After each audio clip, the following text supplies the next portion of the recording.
تقریب حضور سے صحابہ سے ثابت ہے ضرور کرو ضرور کرو ضرور کرو، عضوا علیہا بالنواجذ، اپنے دانتوں سے پکڑ لو اس کو. اور جو تقریب ثابت نہیں حضور سے اور صحابہ سے، یقیناً یہ کہیں باہر سے آئی ہے. یا تو ہمارا خاندانی ہم پس منظر جو ہے، اکثر تو ہندوؤں سے مسلمان ہوئے، وہ سادات ہوں، صدیقی ہوں، فاروقی ہوں، عثمانی ہوں، وہی ہیں جو باہر سے آئے تھے. باقی تو اکثریت یہیں سے، وہ اپنا ہندوانہ پس منظر لے کر آئے. تو جس کا ثبوت صحابہ کے دور میں نہیں، وہ یقیناً باہر سے آئی ہوئی چیز ہے. اس میں پھر سادگی نہیں، اس میں کمی نہیں، جڑ سے کاٹو اس کو. اس بنیاد پر ہم نے 5 فیصلے کیے، ذرا سن لیجئے آپ بھی، اگر آپ کوئی سوشل ورک کرنا چاہیں اس کو عام کریں. نمبر 1، نکاح مسجد میں. حدیث موجود ہے، ترمذی شریف کی روایت، اعلنوا ھذا النکاح واجعلوہ فی المساجد. نکاح کا اعلان عام کیا کرو، مسجدوں میں منعقد کیا کرو. میں حیران ہوتا ہوں کیوں نہیں علماء کرام نے اس کی طرف توجہ دلائی. حدیث ہے. ہاں میں مانتا ہوں ان کا کہنا یہ ہے کہ یہ یہاں جو امر ہے کہ مسجد میں منعقد کرو، یہ امر وجوب کے لیے نہیں ہے، استحباب کے لیے. مستحب ہے یہ کہ مسجد میں. تو بھائی مستحب کیوں چھوڑ رہے ہو تم؟ وہ اس لیے چھوڑنا پڑتا ہے، مولوی بیچارے کی حیثیت ہے ہی نہیں معاشرے میں کہ وہ کہے جناب یہاں آئیے میرے پاس، میں نہیں آؤں گا آپ کے گھر نکاح پڑھانے کے لیے. وہ اپنا رجسٹر بغل میں دبائے بیٹھا سوکھتا رہتا ہے. وہ تو آنی تھی بارات عصر کے وقت، مغرب بھی جا رہی ہے، آئی نہیں، وہ بیٹھا قریب. پہلے 20-30 روپے ملتے تھے، اب 200 300 400 ملتے ہیں. اور کیا ہے؟ میں نے انہیں یاد دلایا دیکھو شرم کرو. عیسائیوں نے آج تک اپنے چرچ کی اور اپنے پادری کی عزت یہ رکھی ہے کہ شہزادے اور شہزادی کی شادی ہوگی وہ بھی پادری چرچ میں آئیں گے. شہزادے کی شادی ہو رہی ہے تو جو ان کی پارلیمنٹ کے ساتھ ہے چرچ، وہاں شادی ہوگی. وہاں پردہ نہیں ہے، لڑکا لڑکی دونوں آمنے سامنے کھڑے ہو کر قول و قرار کریں گے. ہمارے ہاں پردہ ہے تو اس لیے لڑکی کے گھر بھی جائیں گے تو لڑکی تو محفل میں نہیں آئے گی. لڑکی کا ایک وکیل ہوگا، وہ وکیل اجازت لے کر آئے گا، 2 اس کے گواہ ہوں گے، ان کے سامنے اجازت لی گئی، پھر وہ نکاح خواہ کو اجازت دیں گے، وہ نکاح پڑھا دیں گے. پہلی بات یہ ہو گئی کہ نکاح مسجد میں. نمبر 2، نکاح کے موقع پر کوئی دعوت طعام نہیں، کوئی ثابت نہیں. دعوت طعام صرف ایک ہے، وہ ولیمہ ہے. اور اس قدر معقول بات ہے، سب باپ اپنے سینوں پر ہاتھ رکھ کر سوچیں اور میری بات سنیں. کیا بیٹی کو گھر سے رخصت کرنے کا وقت جو ہے وہ خوشی کا وقت ہوتا ہے؟ جب بیٹی گھر سے جا رہی ہو، کوئی جانور بھی آپ قربانی کے لیے، کوئی مینڈھا کو بکرا لے آئیں 8-10 دن پہلے اور بچے مانوس ہو جائیں تو وہ جب آپ ذبح کرتے ہیں تو پچھاڑے کھاتے ہیں کہ نہیں بچے؟ اور یہ لخت جگر ہے، نور چشم ہے، 18 20 22 برس گھر میں رہی ہے، وہ جا رہی ہے. خوشی نہیں ہے وہاں، صرف یہ ہوتا ہے اے سائی آف ریلیف کہ ایک ذمہ داری کا بوجھ تھا، اللہ نے آج پورا کرا دیا، اتروا دیا بوجھ. پھر بھی اندیشہ ہوتا ہے، پتہ نہیں مزاج ملے نہ ملے، نئے ماحول میں جا رہی ہے، وہاں جا کر ایڈجسٹ ہو یا نہ ہو، اندیشے پھر بھی ہوتے ہیں ذہن کے اندر. تو ان سے مرغ پلاؤ کھانا اور متنجن کھانا کوئی معقول بات نہیں ہے. معقول بات کیا ہے؟ لڑکا، اس کا گھر آباد ہوا ہے، وہ ولیمہ کرے، اس پر باقاعدہ حدیث اولبو ولو بشاۃ، ولیمہ ضرور کرو چاہے ایک ہی بکری ہو تمہارے پاس. ذبح کرو، کاٹو، کھلاؤ گوشت اپنے دوستوں کو، احباب کو.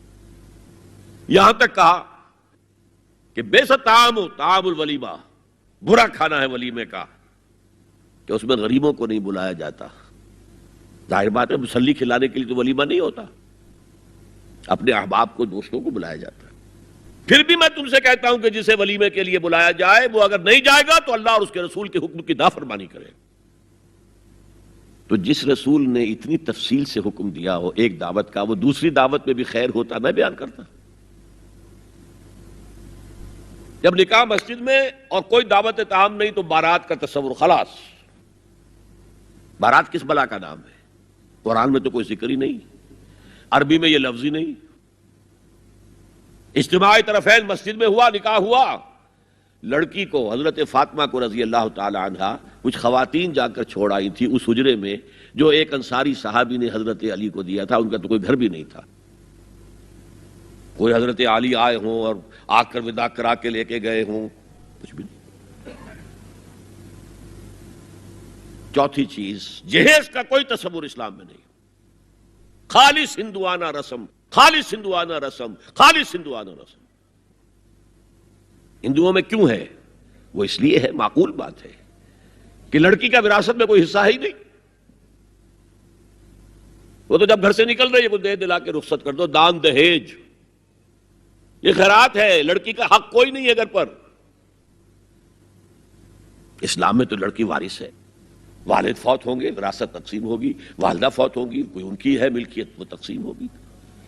شادی کے موقع پر کوئی جہیز اسلام میں نہیں, قطعاً نہیں.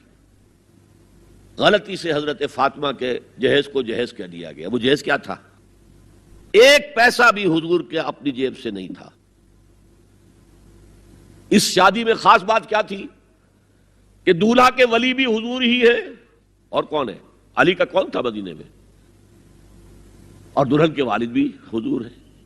اب حضور پوچھتے ہیں حضرت علی سے, تمہارے پاس مہر دینے کے لیے کچھ ہے؟ عرض کیا میرے پاس تو کچھ نہیں. وہ فقراء صحابہ میں سے تھے. فرمایا مہر تو دینا ہے, تمہارے پاس ایک زرہ ہوتی تھی. جی ہاں زرہ تو ہے. انہوں نے یہ سمجھا زرہ تو جہاد کے لیے ہے, کوئی وہ دولت تو نہیں ہے. فرمایا جاؤ اسے بیچو یا گروی رکھ کے قرض لے کر آؤ. وہ گئے, حضرت عثمان نے خرید لی اور کچھ دنوں کے بعد واپس کر دی ہدیتاً. یہ زرہ میں ہدیہ آپ کو کر رہا ہوں. اس وقت اگر کہتے چھوڑو علی کہ ہاں تو لو میں پیسے دے دیتا ہوں تمہیں, تو ان کی طبیعت پر بار ہوتا. اس پیسے سے حضور نے کچھ پیسے گھر بھیجے اندر, دلہن کو ذرا تیار کر دو. اور کچھ پیسوں سے وہ ایک گدا جس میں کھجور کی کھال بھری ہوئی تھی, اور 2 تکیے جس میں کھجور کی کھال بھری ہوئی تھی, ایک مشکیزہ کنویں سے پانی تو لانا ہی ہے نا, ایک چکی جو ہو یا گیہوں ہو پیسنا تو ہے نا, کوئی 1-2 برتن اور. اللہ اللہ خیر صلاح. یہ تھا جسے جہیز کہتے ہیں, جس میں ایک پیسہ بھی حضور کا شامل نہیں ہے. وہ حضرت فاطمہ کا مہر تھا جس سے بنایا گیا. ورنہ مدینے ہی میں دوسری آپ کی صاحبزادی کا نکاح حضرت عثمان سے بھی ہوا. کہیں ذکر ہے جہیز کا؟ حضرت عثمان کا گھر بھرا ہوا, ہر چیزیں موجود, وہاں تو کسی جہیز کا تذکرہ نہیں.